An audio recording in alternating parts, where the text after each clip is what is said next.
এই মাদ্রাসায় 2012-র ব্যাচ। এখান থেকে যে নৈতিকতা শিক্ষা পেয়েছি অন্য কোথাও পাইনি।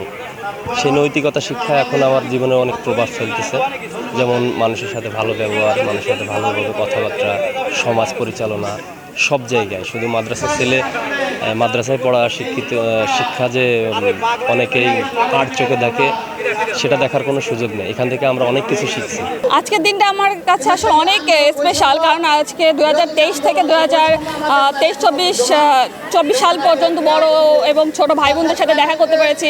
আর যাদেরকে আমি চিনতামই না তাদের সাথেও আমার দেখা হচ্ছে। এই যে সত্যি অনেক আনন্দিত এবং খুবই ভালো। আজকের দিনটা আমার কাছে জীবনে একটা স্পেশাল একটা দিন।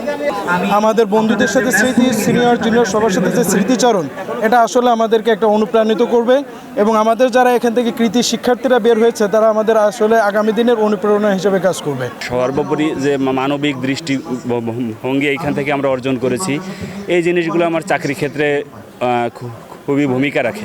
আমাদের দেশে বর্তমান যে নৈতিক অবক্ষয়, সেক্ষেত্রে মাদ্রাসা শিক্ষা গুরুত্বপূর্ণ ভূমিকা পালন করে। আমি এখন প্রভাষক হিসাবে কর্মরত আছি, সেখানেও দেখা যায় যে জেনারেলের তুলনায় মাদ্রাসা শিক্ষার্থীরা সাধারণত ধর্মীয় শিক্ষায় শিক্ষিত হয়ে থাকে।